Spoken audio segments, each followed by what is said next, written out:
नमस्कार, महाराष्ट्र लाईव्ह मध्ये आपलं स्वागत. मी रेश्मा फडतरे. शिरगाव पंदवडी पोलीस स्टेशन हद्दीत धामणे गावात प्रजासत्ताक दिनाच्या अनुषंगाने असलेल्या ध्वजवंदनाच्या कार्यक्रमात मानपानाच्या कारणावरून धामणे गावच्या उपसरपंच व ग्रामपंचायत सदस्य यांच्यात झालेल्या शाब्दिक वादातून दोन्ही गटाच्या लोकांनी बेकायदेशीर जमाव जमवून घातक हत्यारांसह जीवे ठार मारण्याच्या उद्देशाने परस्परांना मारहाण करून गंभीर जखमी केले आहे. याबाबत पोलिसांनी दिलेल्या माहितीनुसार या प्रकरणी परस्पर विरोधी गुन्हे दाखल झाले आहेत.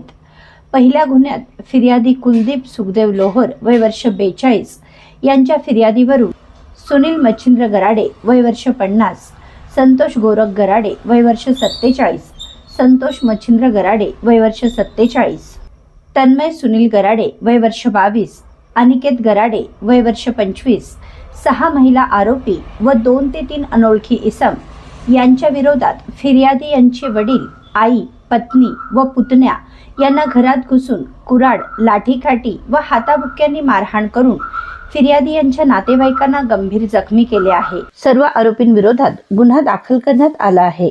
वरिष्ठ पोलीस निरीक्षक विशाल पाटील पुढील तपास करीत आहेत. तर दुसऱ्या गुन्ह्यात महिलेच्या फिर्यादीवरून आरोपी संदीप लोहर वय वर्ष 50, संकेत संदीप लोहर वय वर्ष 25, प्रदीप लोहर वय वर्ष 50, कुलदीप लोहर वय वर्ष 42 व 2 महिला आरोपींविरोधात फिर्यादी व त्यांचे दीर यांनी केलेल्या शिवीगाळ प्रकरणी विचारणा करण्याकरिता कुलदीप लोहर यांच्या घरी गेले असता आरोपींनी कुऱ्हाडीने वार करून फिर्यादी यांच्या 2 दीरांना गंभीर जखमी केले, तर त्यांच्या पतीस किरकोळ जखमी केले. म्हणून सर्व आरोपींविरोधात शिरगाव पंदवडी पोलीस स्टेशन येथे गुन्हा दाखल करण्यात आला आहे. पोलीस उपनिरीक्षक प्रकाश पाखरे पुढील तपास करीत आहेत. आपल्या परिसरातील घडामोडी जाणून घेण्यासाठी महाराष्ट्र लाईव्ह सबस्क्राईब करा व बेल आयकॉन प्रेस करायला विसरू नका. धन्यवाद.